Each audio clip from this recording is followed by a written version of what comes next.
Всем привет, меня зовут Юлия Гендина. Вы находитесь на моем канале, который посвящен интерьерному вязанию. Сегодня хочу с вами поговорить про многоцветную мозаику. Многоцветная мозаика – это рисунки, орнаменты и в конечном счете полотно, на котором мы видим много цветов. Но как получить эти много цветов? В классическом варианте, просто напомню, мозаичное вязание крючком предполагает два цвета всего лишь. Вот вариант, который я вам уже показывала в одном из предыдущих роликов про диагональную мозаику. Здесь темно-синий и белый цвет. Мы здесь вяжем от центра, в каждом ряду меняем цвет. Казалось бы, что нам мешает в какой-то момент вместо синего поставить, например, какой-нибудь зеленый или другой цвет. В целом ничего. Здесь мы вяжем по кругу, и в какой-то момент у нас какие-то ряды, в каких-то рядах вертикальные вот эти столбики с накидом и столбики без накида вдруг поменяют цвет и окажутся зелеными, например. В чем загвоздка? Загвоздка в том, что вот на этой диагональной линии у нас не получится, например, зеленых четких таких квадратиков кое-где. У нас получится кое-где зеленые вертикальные полоски, которые будут разрушать мозаичный рисунок. В этом вся проблема, когда мы используем много цветов в мозаичном вязании. Или вот опять же пример, который тоже вы могли видеть в одном из предыдущих роликов про неудачный, на мой взгляд, эксперимент с градиентно окрашенной пряжей. Здесь, казалось бы, задача решена. То есть мы получили многоцветный узор на белом фоне. Но на нем как раз очень хорошо видно, что будет, если в отдельных рядах пускать нить другого цвета. Вот они, наши вертикальные столбики, которые вдруг становятся другим цветом. Или вот, например, вкрапление другого цвета в рисунок, вот в эту диагональную линию из квадратиков. Квадратики, как вы видите, неоднородны в цвете тоже. И получается, что суть мозаичного вязания, вот эти вот геометрические и разные другие орнаменты, она нарушается, потому что рисунок распадается. Что же делать? Я все время иду, как вы знаете, по простому пути. Я люблю ручной градиент и люблю секционно окрашенную пряжу с длинными секциями. Ну, пример можно посмотреть вот на этом пледе. Это аргайлы. Кстати, если вы с нами еще не вяжете аргайлы, добро пожаловать в бесплатный чат. Там есть несколько видов схем. Мы там с упоением вяжем пледы, а можно не обязательно пледы, а все, что вам захочется. Так вот, если вот так вот издалека посмотреть, специально камеру повесила повыше, чтобы вам было видно, вы увидите такие вот слегка выделяющиеся полосы.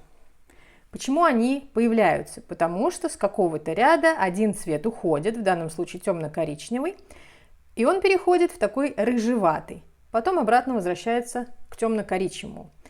Это очень красивый переход, издалека очень красиво смотрится, многоцветное опять же полотно, но вот эти вот полоски, от них все равно никуда не деться. По сути, это и есть ручной градиент, когда в паре цветов вместо одного цвета подтягиваем другой, потом подтягиваем третий и так далее. Но что делать, если мы хотим в самих фигурах, вот как здесь в ромбе, провязать отдельные его линии другим цветом? Что если мы хотим, чтобы внешние линии были, например, темно-коричневые, а внутренние линии, вот это, была бы какой-нибудь охровой, например, да? А вот этот внутренний совсем маленький ромбик был бы черным. Что если я хочу сделать так? Как мне этого добиться? Введением соответствующих нитей я эту проблему не решу, потому что что будет? Давайте посмотрим. То есть если мы хотим, чтобы вот этот внутренний ромбик был черным, соответственно, нам нужно, чтобы вот эти вот все столбики были черного цвета. Значит, в этом ряду, где у нас будет столбик черного цвета, такого же цвета будут столбики остальные в этом ряду.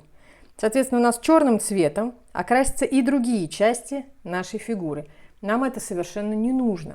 То есть это не жаккард, конечно. В этом и отличие мозаики от жаккарда. В жаккарде мы раз поменяли нитку, провязали нужное количество столбиков, вернулись к предыдущей и поехали дальше. Да, нужно протягивать все эти нити внутри, но зато мы получаем на выходе красивые многоцветные рисунки. Что же делать в мозаике? Конечно, если очень хочется раскрасить мозаичное полотно, можно прибегнуть к такому вот способу. Здесь я протягивала нить контрастного цвета внутри полотна. То есть это уже что-то среднее между мозаикой крючком и жаккардом крючком. Что я имею в виду?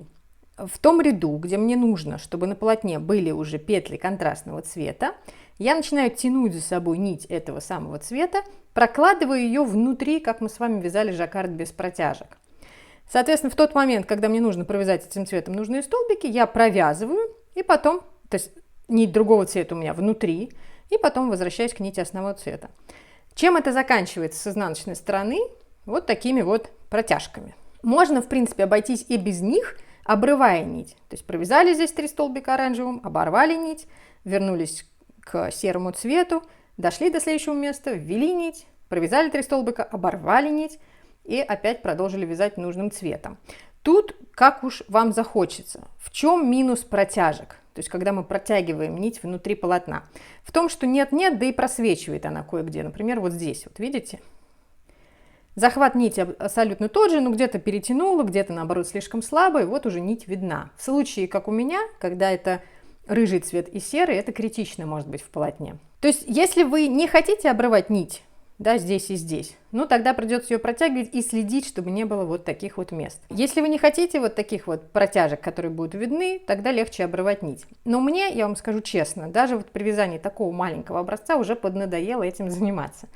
То есть что же со мной было бы, если бы я обвязала большой плед, я не знаю. По мне, мозаичное вязание крючком, оно как раз именно хорошо тем, что оно очень простое. Когда мы начинаем его усложнять вот таким вот протягиванием нити, мы сразу уже нивелируем его все преимущества. Что вам предлагаю я? Есть некоторые узоры, которые визуально помогают нам сделать как бы многоцветную мозаику с вкраплением другого цвета в узор. Вот смотрите. Я вам показывала этот узор в своем канале в Телеграме какое-то время назад. По сути, ничего сложного, это самые обыкновенные ромбы. Но есть некоторый секрет. Из-за того, что эти ромбы устроены именно так, из-за того, что у них внутри вот такой вот маленький крестик, у которого столбик над столбиком расположен, мы имеем возможность имитировать, по сути, жаккард крючком. Вот опять же, камера висит высоко, посмотрите сверху. Мы с вами вязали даже, по-моему, и жаккардовые такие ромбы тоже. Видите, в чем фокус? То есть у нас цвет контрастный, он заходит в узор. И поэтому не образуется таких вот полосок, как вот здесь было в аргайлах, да? Нет вот этих полосок. А есть ощущение как раз многоцветного такого узора. Именно за счет таких вот зигзагов. Видов таких ромбов может быть очень много. То есть вы можете глубже делать вот эти вот зигзаги. Да, можете делать их не такими глубокими. Здесь круто очень подбирать цвета. Ширину вот этих зигзагов можно варьировать, да, вот здесь вот. В общем, это большое поле для экспериментов. Схему к таким зигзагам я вам оставлю в описании к этому видео, чтобы вы могли тоже потренироваться. Ну и, конечно, как всегда, хочу услышать ваше мнение. Как вам кажется, стоит ли заморачиваться и вязать такое вот что-то среднее между жаккардом крючком и мозаикой крючком? Пробовали ли вы так вязать? Протягиваете вы нить или обрываете ее? Это интересно. Или, может быть, вас ручной градиент полностью устраивает. Разнообразие секционно окрашенной пряжи вам подходит, и такое вязание вам и кажется самым прекрасным многоцветным. И буду ждать ваших примеров работ по вот этой схеме, как вы поработаете с цветом, будет очень интересно. Пишите обязательно в наш чат в Телеграме, ссылку на который, опять же, вы найдете в описании. Приятного вам вязания и будьте здоровы! Пока-пока!